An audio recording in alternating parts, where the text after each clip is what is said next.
The girl was still fast asleep, but her body slowly slid downward, with nothing but a 30,000-foot drop beneath her. Falling from this height, there wouldn't even be a trace left. Sensing something amiss, the girl instantly woke up, but it was all too late. She could only let her body tumble, plummeting towards the endless abyss. At this critical moment, a miracle happened. The girl slowly opened her eyes, her pupils suddenly dilating. She abruptly sat up, tightly gripping the hemp rope beside her, her heart pounding. Only then did she realize that she was currently 30,000 feet in the air, and the rope was her only lifeline. The girl tried to call for help from the man in the basket with her, but he was curled up in a ball, not making a sound. Even more fatal was that the ice on the rope was melting, causing the girl to slowly slip. Falling from this height, her death was certain. In desperation, the girl began swinging her legs back and forth, hoping to use the momentum to return to the basket. After some effort, she finally got close to her goal. Mustering all her strength, she kicked hard towards the basket. Using the inertia, she managed to grab the rope at the edge of the basket. After rolling into the basket, the girl discovered that the man had fallen unconscious, his heart no longer beating. In this life or death situation, she could only rely on herself. Suddenly, the girl realized that the hot air balloon was descending at an extremely fast rate, far exceeding the falling speed of snowflakes. If they didn't find a way to slow down, they would be smashed to a pulp.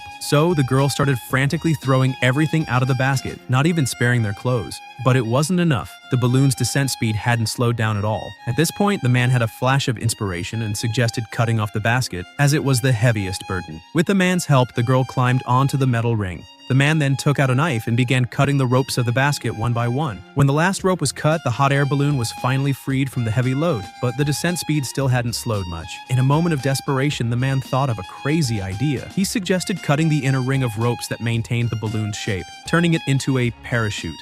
Upon hearing this, the girl took action without hesitation. When the last inner ring rope was cut, another miracle happened. The hot air balloon spread out like a jellyfish, slowly descending. The two, having survived the ordeal, hugged each other in excitement, but the crisis was not over. They were rapidly falling towards a dense forest, which might be even more fatal than falling from a high altitude. It wasn't until nightfall that the girl woke up from unconsciousness. Enduring the intense pain, she got up and found that the man was also safe and sound. Supporting each other, they slowly walked in the direction of home. Before long, the whole world learned of their feat. This adventure not only broke the record for the highest human flight at the time, but the data recorded by the man also advanced the historical progress of weather forecasting. Despite the perilous situations, the spirit of adventure never ceased. Soon after, the two bought a new hot air balloon and set off again, starting a new chapter. In the face of adversity, courage and wit are powerful tools for survival. As long as there is hope in one's heart, no obstacle is insurmountable.